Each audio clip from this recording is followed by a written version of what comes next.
غرباء غرباء غرباء غرباء Assalamualaikum warahmatullahi wabarakatuh. Alhamdulillahirabbil alamin. Wassalatu wassalamu ala Rasulillah. Banyak orang yang tidak menggunakan peluang untuk berdoa, padahal bisa jadi seseorang itu tergolong orang yang mustajab doanya. Tetapi kesempatan baik itu sering dilewatkan. Maka seharusnya setiap muslim memanfaatkan peluang tersebut untuk berdoa sebanyak mungkin, memohon sesuatu yang berhubungan dengan dunia atau akhirat. Inilah 7 orang yang doanya mustajab menurut dalil Quran dan Sunnah. 1. Doa seorang muslim terhadap saudaranya dari tempat yang jauh. Dari Abu Darda bahwa dia berkata bahwasanya Nabi SAW bersabda, "Tidaklah seorang muslim berdoa untuk saudaranya yang tidak di hadapannya, maka malaikat yang ditugaskan kepadanya berkata, 'Amin, dan bagimu seperti yang kau doakan.'" Sahih Muslim. Imam An-Nawawi berkata bahwa hadits di atas menjelaskan tentang keutamaan seorang muslim mendoakan saudaranya dari tempat yang jauh. Jika seandainya dia mendoakan sejumlah atau sekelompok umat Islam, maka tetap mendapatkan keutamaan tersebut. Oleh sebab itu, sebagian ulama salaf tatkala berdoa untuk diri sendiri, dia menyertakan saudaranya dalam doa tersebut. Karena di samping terkabul, dia akan mendapatkan sesuatu semisalnya. Dari Safwan bin Abdullah bahwa dia berkata, "Saya tiba di negeri Syam, lalu saya menemui Abu Darda di rumahnya. Tetapi saya hanya bertemu dengan Ummu Darda, dan dia berkata, 'Apakah kamu ingin menunaikan haji tahun ini?' Saya menjawab, 'Ya.' Dia berkata, 'Doakanlah kebaikan untuk kami, karena Rasulullah SAW bersabda, doa seorang muslim untuk saudaranya yang tidak ada di hadapannya terkabulkan dan disaksikan oleh malaikat yang ditugaskan kepadanya. Tatkala dia berdoa untuk saudaranya, maka malaikat yang ditugaskan kepadanya mengucapkan, 'Amin, dan bagimu seperti yang kau doakan.'" Safwan berkata, "Lalu saya keluar menuju pasar dan bertemu dengan Abu Darda. Beliau juga mengutarakan seperti itu dan dia meriwayatkannya dari Nabi." Syekh Al-Mubarakfuri berkata bahwa jika seorang muslim mendoakan saudaranya kebaikan dari tempat yang jauh dan tanpa diketahui oleh saudara tersebut, maka doa tersebut akan dikabulkan. Sebab doa seperti itu lebih berbobot dan ikhlas karena jauh dari riya dan sum'ah, serta berharap imbalan sehingga lebih diterima oleh Allah. 2. Orang yang memperbanyak berdoa pada saat lapang dan bahagia. Dari Abu Hurairah radhiyallahu anhu bahwasanya Rasulullah SAW bersabda, "Barang siapa yang ingin doanya terkabul pada saat sedih dan susah, maka hendaklah memperbanyak berdoa pada saat lapang." Syekh Al-Mubarakfuri berkata bahwa makna hadis di atas adalah hendaknya seseorang memperbanyak berdoa pada saat sehat, kecukupan dan selamat dari cobaan. Sebab ciri seorang mukmin adalah selalu dalam keadaan siaga sebelum membidikan panah. Maka sangat baik jika seorang mukmin selalu berdoa kepada Allah sebelum datang bencana, berbeda dengan orang kafir dan zalim, sebagaimana Allah berfirman, "A'udzubillahi minasyaitonirrajim." Dan apabila manusia itu ditimpa kemudaratan, dia memohon pertolongan kepada Tuhannya dengan kembali kepadanya. Kemudian apabila Tuhan memberikan nikmatnya kepadanya, lupalah dia akan kemudaratan yang pernah dia berdoa kepada Allah untuk menghilangkannya sebelum itu. Quran Surat Zumar ayat 8.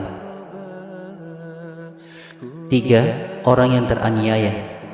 Dari Mu'adz bin Jabal radhiyallahu anhu bahwasanya Rasulullah SAW bersabda, "Takutlah kepada doa orang-orang yang teraniaya, sebab tidak ada hijab antaranya dengan Allah."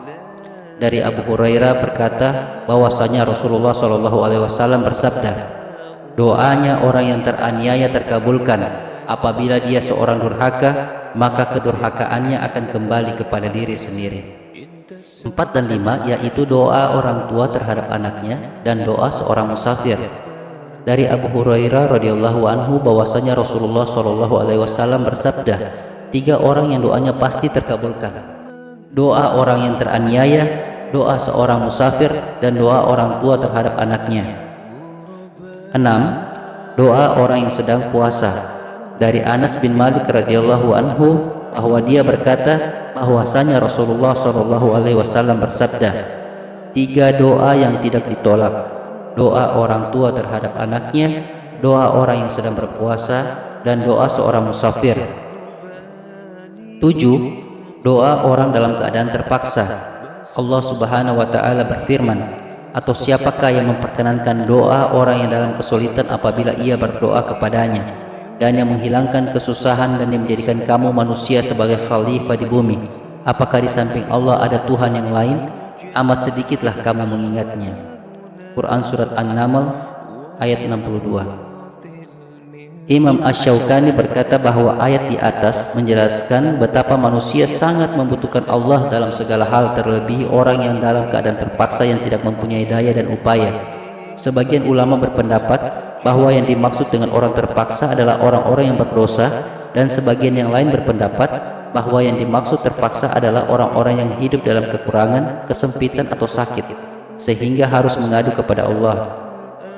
Yang menjadi alasan doa tersebut dikabulkan karena kondisi terpaksa bisa mendorong seseorang untuk ikhlas berdoa dan tidak meminta kepada selainnya. Allah telah mengabulkan doa orang-orang yang ikhlas berdoa meskipun dari orang kafir, sebagaimana firman Allah, "A'udzubillahi minasyaitonirrajim." Sehingga tatkala kamu di dalam bahtera dan meluncurkan bahtera itu membawa orang-orang yang ada di dalamnya dengan tiupan angin yang baik, dan mereka bergembira karenanya, datanglah angin badai, dan apabila gelombang dari segenap penjuru menimpanya dan mereka yakin bahwa mereka telah terkepung, maka mereka berdoa kepada Allah dengan mengikhlaskan ketaatan kepadanya semata-mata. Mereka berkata, "Sesungguhnya jika Engkau menyelamatkan kami dari bahaya ini, pastilah kami termasuk orang-orang yang bersyukur." Dan Allah berfirman dalam ayat lain, "Maka tatkala Allah menyelamatkan mereka sampai ke darat, tiba-tiba mereka kembali mempersekutukan Allah." Surat Al-Ankabut ayat 65. Dari ayat di atas Allah mengabulkan doa mereka, padahal Allah tahu bahwa mereka pasti akan kembali kepada kesyirikan. Imam Ibnu Katsir berkata bahwa Imam Hafiz Ibnu Asakir mengisahkan seseorang yang bernama Abu Bakar Muhammad bin Daud Ad-Dainuri yang terkenal dengan kezuhudannya. Orang tersebut berkata, "Saya menyewakan kuda tunggangan dari Damaskus ke negeri Zabidani. Pada saat ketika ada seseorang menyewa kuda saya dan meminta untuk melewati jalan yang tidak pernah saya kenal sebelumnya. Dia berkata, 'Ambillah jalan ini karena lebih dekat.' Saya berkata, 'Bolehkah saya memilih jalan ini?' Dia berkata, 'Bahkan jalan ini lebih dekat.' Akhirnya kami berdua menempuh jalan itu sehingga kami sampai pada suatu tempat yang angker dan jurangnya yang sangat curam, yang di dalamnya terdapat banyak mayat. Orang tersebut berkata, 'Peganglah kepala kudamu, saya akan turun.' Setelah dia turun dan menyingsingkan baju, lalu menghunuskan golok bermaksud ingin membunuh saya. Lalu saya melarikan diri darinya, akan tetapi dia mampu mengejarku. Saya katakan kepadanya, 'Ambillah kudaku dan semua yang ada padanya.' Dia berkata, 'Kuda itu sudah milikku, tetapi aku ingin membunuhmu.' Saya mencoba menasihati agar dia takut kepada Allah dan siksaannya, tetapi ternyata dia seorang yang tidak mudah menerima nasihat. Akhirnya saya menyerahkan diri kepadanya. Saya berkata kepadanya, 'Apakah Anda mengizinkan saya untuk sholat?' Dia berkata, 'Cepat sholatlah.' Lalu saya beranjak untuk sholat, akan tetapi badan saya gemetar sehingga saya tidak mampu membaca ayat Al-Quran sedikit pun. Dia berkata, 'Cepat selesaikan sholatmu.' Maka setelah itu seakan-akan Allah membuka mulut saya dengan suatu ayat yang berbunyi, 'A'udzubillahi minasyaitonirrajim.' Atau siapakah yang memperkenankan doa orang yang dalam kesulitan apabila ia berdoa kepadanya dan yang menghilangkan kesusahan. Quran Surat An-Naml ayat 62. Tidak terduga, muncul dari mulut bukit seorang ksatria datang ke arah kami dengan menggenggam tombak di tangannya, lalu melempar tombak tersebut ke arah orang tadi, dan tombak pun mengenai jantungnya. Lalu seketika itu orang tersebut langsung mati terkapar.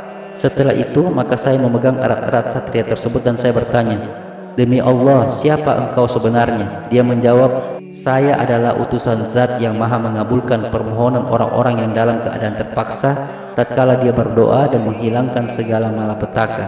Kemudian saya mengambil kuda dan semua harta lalu pulang dalam keadaan selamat." Semoga video ini bisa memberikan manfaat dan sebagai ladang amal jariah untuk kita semua. Saya sangat berharap bantuan para penonton yang beriman agar dapat memberikan saran dan kritik terhadap isi konten ini apabila ada kekeliruan dalam rangkuman ilmu yang telah saya sampaikan, agar kita bisa sama-sama saling mengingatkan dalam kebaikan. Dan apabila isi konten ini bermanfaat, silakan di-share agar kita sama-sama mendapatkan amal jariyah. Wallahu a'lam bishawab. Subhanallah bihamdi, subhanakallahumma bihamdika, asyhadu an la ilaha illa anta, astaghfiruka wa atubu ilaik. Assalamualaikum warahmatullahi wabarakatuh. كم تذكرنا زمانا يوم كنا